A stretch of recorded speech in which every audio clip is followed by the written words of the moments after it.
Oke, selamat datang semuanya. Gini deh, pernah nggak sih kalian berhenti sejenak dan benar-benar mikirin apa itu kesadaran? Nah, hari ini kita bakal bahas sebuah ide yang wow, benar-benar radikal. Sebuah ide yang mungkin bukan cuma mengubah cara kalian berpikir, tapi juga cara kalian mengalami realitas itu sendiri. Oke, kita langsung aja ya ke inti masalahnya. Lihat deh, di sini ada dua cara pandang yang beda banget. Di kiri, pandangan yang udah biasa kita dengar. Kesadaran itu muncul di dalam alam semesta. Tapi yang kanan ini, nah ini yang bakal kita kupas tuntas hari ini. Bahwa seluruh alam semesta yang kita tahu justru ada di dalam kesadaran. Ini bukan cuma main-main kata loh, ini benar-benar pergeseran mendasar tentang cara kita melihat segalanya. Bagian satu, pandangan konvensional. Jadi, sebelum kita loncat ke ide-ide yang lebih wah, kita mulai dari yang udah kita kenal dulu ya. Ini pandangan yang diajarin sains modern, dunia fisik itu yang utama, dan kesadaran kita, pengalaman kita, itu cuma produk sampingan dari proses rumit di dalam otak. Menurut pandangan ini nih, kita itu pada dasarnya cuma mesin biologi yang super kompleks. Kesadaran, ya itu, perasaan aku yang lagi mendengarkan ini, dianggap nggak lebih dari aktivitas saraf aja.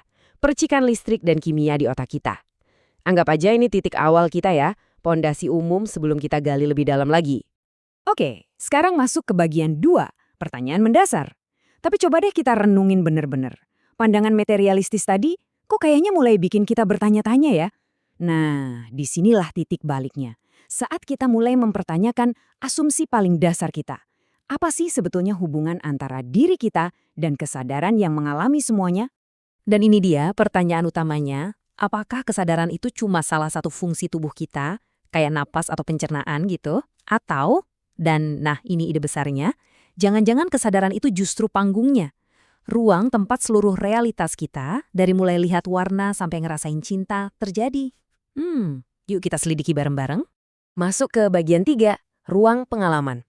Yang seru, untuk jawab pertanyaan tadi, kita nggak butuh alat-alat canggih kok. Nggak perlu teleskop, nggak perlu mikroskop. Kita cuma perlu lihat pengalaman kita sendiri detik ini juga. Jadi yuk kita perhatikan bareng-bareng, semua pengalaman kita ini sebenarnya terjadi di mana sih? Coba kita lakukan eksperimen kecil-kecilan ya. Sadari deh apa yang lagi Anda lihat sekarang. Mungkin layar di depan Anda, atau warna tembok di ruangan. Pertanyaannya bukan apa yang dilihat, tapi di mana pengalaman melihat itu terjadi. Nah, sensasi warna dan bentuk itu munculnya ya di dalam ruang kesadaran Anda. Oke, sekarang coba pindah ke pendengaran.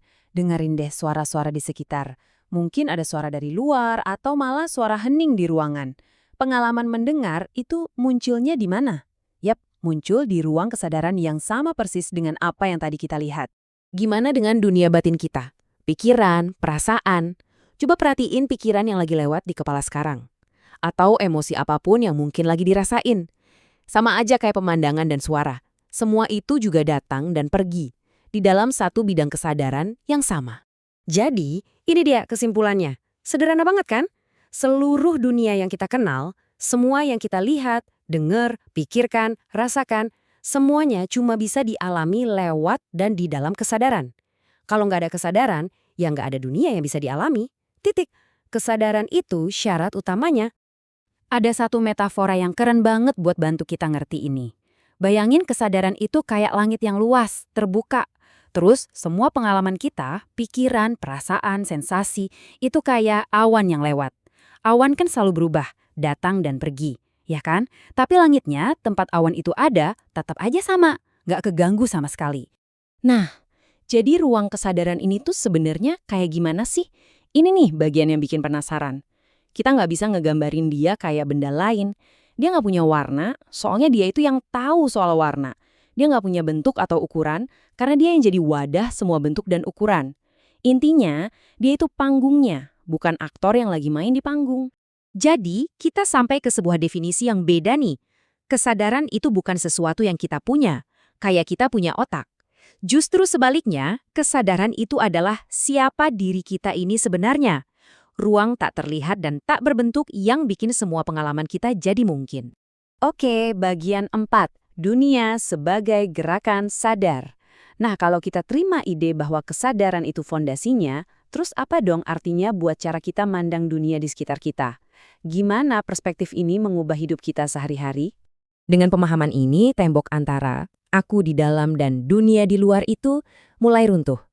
Dunia nggak lagi kerasa kayak kumpulan benda-benda padat yang misah dari kita. Malah sebaliknya, setiap pemandangan, suara, sensasi bisa kita lihat sebagai getaran atau riak yang muncul di dalam lautan kesadaran yang sama. Lautan di mana kita semua ada di dalamnya. Masuk ke bagian 5, hidup dari pandangan yang lebih luas. Oke, ini semua mungkin kedengarannya filosofis banget ya. Tapi, terus kenapa? Apa gunanya buat hidup kita? Nah, mari kita lihat gimana pergeseran ini benar-benar bisa mengubah pengalaman kita sehari-hari. Perubahannya itu bisa kita lihat dalam 3 hal. Pertama, rasa terisolasi dan sendirian itu mulai hilang, diganti sama perasaan terhubung dengan segalanya. Kedua, kita jadi nggak gampang kebawa drama pikiran kita sendiri. Kita bisa jadi pengamat yang tenang, nontonin pikiran lewat kayak awan. Dan yang paling penting, kita nemuin ketenangan yang nggak goyah sama naik turunnya hidup. Karena stabilitas kita itu akarnya ada di ruang kesadaran itu sendiri, bukan di pikiran yang kacau. Oke, bagian terakhir, pintu menuju kebenaran yang lebih dalam. Penting banget nih buat kita ingat, pemahaman ini tuh bukan jawaban final. Justru sebaliknya, ini tuh sebuah pintu, sebuah gerbang yang membuka perjalanan kita buat nyelidikin lebih dalam lagi soal siapa kita dan apa itu realitas. Jadi, menyadari bahwa kesadaran adalah dasar dari semua pengalaman, itulah kuncinya. Ini tuh kayak nemuin kunci yang membuka pintu ke pertanyaan-pertanyaan yang jauh lebih besar lagi tentang alam semesta dan di mana posisi kita sebenarnya di dalamnya. Dan ini membawa kita ke pertanyaan terakhir yang mungkin paling bikin penasaran. Kalau pengalaman saya dan pengalaman Anda sama-sama muncul di ruang kesadaran yang sama, yang nggak berbentuk ini, apakah kesadaran ini benar-benar milik pribadi? Atau jangan-jangan kita semua ini cuma jendela-jendela yang berbeda yang melihat keluar dari satu kesadaran universal yang sama? Nah, pertanyaan itu mungkin bisa jadi awal dari penjelajahan Anda selanjutnya.